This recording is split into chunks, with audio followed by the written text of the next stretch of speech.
Trapped Games, the Mega Man Legends series. Consisting of 2 games and 1 spin-off, the Mega Man Legends series starts in 1997, being a PlayStation exclusive at the time.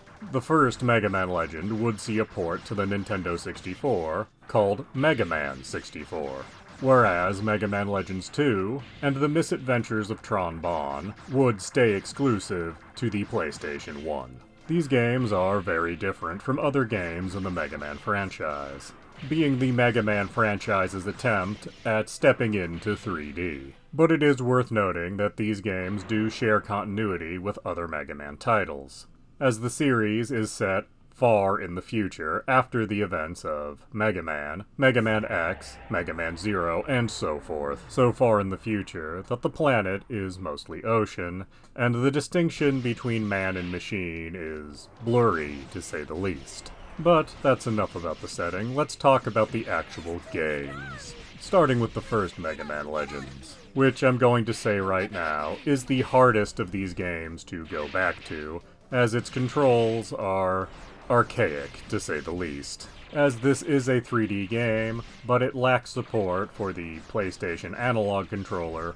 or DualShock controllers. But having said that, after you get used to your D-pad and shoulder buttons, the controls really aren't that bad, and the game was clearly designed around them. With the only real issue being that when you lock onto a target, you can't move. But even when not locked on, Mega Man will auto-aim to a certain extent. It's far from perfect, but you do adjust to it. But anyway, you play as Mega Man, as you might expect. He is what's known as a digger, someone that goes into ruins and tries to find refractors which serve to power this world and also serve as currency. He does this with the support of Roll and her grandfather, who apparently go from ruin to ruin in a tiny airship that looks something like a sunfish. It's called the Flutter, except you really won't be flying around in the Flutter very much, as shortly after the game starts, you end up crashing on an island, and the Flutter needs repairs. And no shops on the island sell the parts to fix the Flutter, so you're going to have to dive into the ruins on the island to find parts yourself. Of course,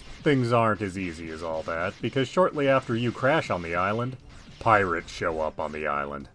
They are the Bon family, consisting of Teasel Bon, Tron Bon, and Bon Bon. And while they do serve as the primary antagonists in the game, they are different from earlier antagonists, where Dr. Wily and Sigma seemed like Saturday morning cartoon villains.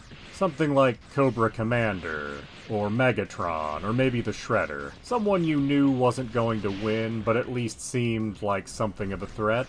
The Bon family of pirates is more like a discount Team Rocket. They keep showing up and really never pose a credible threat. Which is fine, as the game is clearly going for a kind of tongue-in-cheek feel. The worst thing they ever really do is that during their first attack, they will end up destroying some buildings, which Mega Man then has to pay to repair, because apparently there is no justice. Of course, as you get further into the game, you find out there's greater mysteries on this island. Then ultimately, Mega Man has to take care of an ancient system that's looking to purge the island. But there's a lot to do before you get to that, as there are lots of mini-games to be played, lots of ruins to explore, lots of special weapons to assemble, and just a never-ending series of upgrades to pay for. And it should be noted that exploration in this game is sort of like a Metroidvania, in that oftentimes you need a specific tool in order to progress in various areas.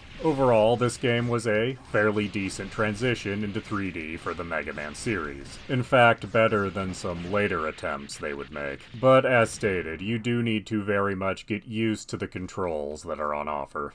Thankfully, Mega Man Legends 2 does not have the same control problems. Having come out in the year 2000, Mega Man Legends 2 has full support for dual analog and DualShock controllers. And, this time around, you can actually move when locked on to an enemy. While not quite the same as what a modern game would do for a game of this style, it's still a far more easy transition to make than the first game. After starting with a surprisingly long cutscene for the PlayStation 1, you find out that Roll's grandfather and an acquaintance of his have found what they believe is the Mother Lode on an island that is inaccessible. They have apparently constructed a very large airship to break through the cloud barrier that makes it inaccessible, only to be attacked by what seems to be a far more competent villain than we had in the last game. This leads to Mega Man and Roll being called in for assistance. As has always been the case for Mega Man, all of your upgrades and weapons from the last game are gone. Apparently Roll sold them for reasons, which does make me wonder who actually bought them, since they all seem to be custom for Mega Man to use, and we never see any other characters using equipment like that.